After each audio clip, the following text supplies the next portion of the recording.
today we're going on a truly epic journey through time.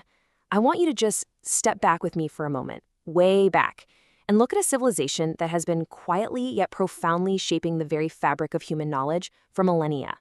Okay, let's dive into this. Have you ever wondered what connects the absolute dawn of civilization, the mastery of earth and metal, to the literal stars above us?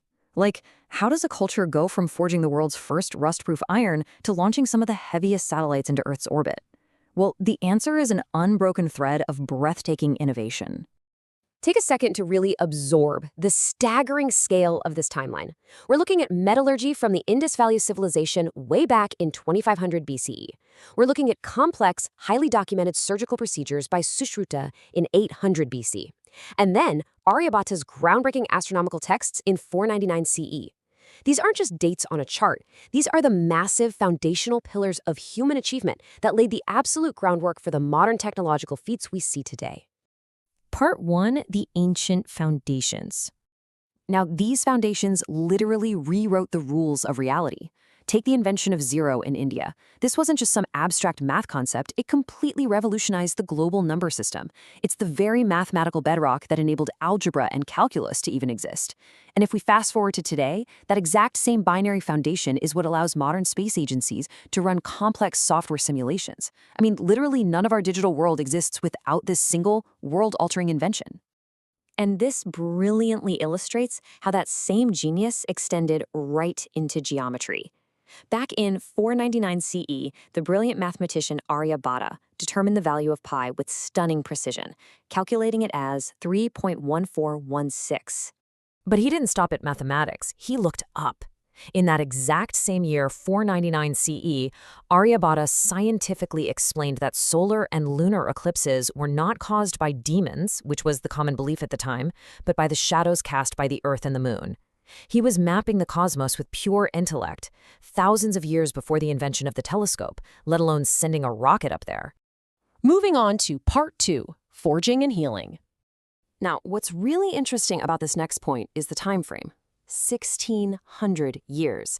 That is how long the Iron Pillar of Delhi, erected during the time of Chandragupta II in the 4th century CE, has stood completely rust-free. Modern metallurgists have absolutely marveled at this thing. It's a massive testament to the incredibly advanced Indian ironworking techniques that produced corrosion-resistant iron centuries before the rest of the world even caught up. And, okay, imagine undergoing complex facial reconstructive surgery in 800 BC. Sounds impossible, right? Well, a surgeon named Sushruta recorded the exact procedures for rhinoplasty, plastic surgery using forehead skin to reconstruct amputated noses. The steps recorded in his compendium, the Sushruta Samhita, are amazingly similar to the advanced reconstructive principles used in modern plastic surgery today. We are talking about superb surgical skills thoroughly documented nearly 3 millennia ago. Which brings us to Part 3, the quantum pioneers. As the 20th century dawned, the pace of discovery really accelerated. Indian minds started tackling not just the physical world, but the very fabric of quantum physics itself. Enter Satyendra Nath Bose. In the early 1920s, this brilliant Bengali Indian physicist anchored monumental work in quantum mechanics, providing the absolute foundation for what we now know as Bose-Einstein statistics. I absolutely love this mic drop quote by an anonymous physics professor answering a student. He said, "You don't know who he was? Half the particles in the universe obey him." That should honestly give you pure goosebumps. The legendary physicist Paul Dirac was so moved by Bose's work that he actually named a class of fundamental particles right after him. The boson. The sheer scale of this discovery is so hard to overstate. The fundamental particles that govern the very forces of the universe are forever tied to this Indian physicist. And the momentum of that era didn't stop there.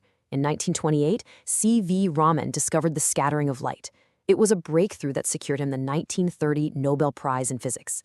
The Raman effect permanently changed our entire understanding of light and matter. These minds were quite literally decoding the universe. Let's move to and see how this builds into Part 4, Reaching the Stars. From ancient observations of eclipses to decoding quantum mechanics, this all builds to a magnificent crescendo today, 231.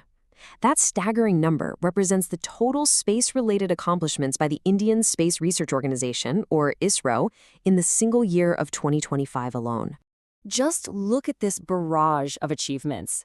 In just 1 year, ISRO launched its 100th mission, pushed through 8,000 rigorous ground tests to prepare to put Indian astronauts into space with Gaganyaan, and achieved the SpaceX mission. SpaceX is this wildly complex orbital ballet of autonomous docking and power transfer. Think about that for a second. We have gone from forging rust-proof pillars here on Earth to seamlessly connecting power grids in the vacuum of space. The momentum is just staggering. They're sending astronauts to the ISS on the Axiom 4 mission, mastering 1,000-hour operations of high-thrust electric propulsion and launching the heaviest GTO satellites in their history. Plus, right alongside NASA, they're deploying NASR to monitor our entire planet. And this is exactly why this matters. India isn't just remembering its ancient spirit of mathematical and mechanical mastery. They are using it right now, today, to claim their place among the stars.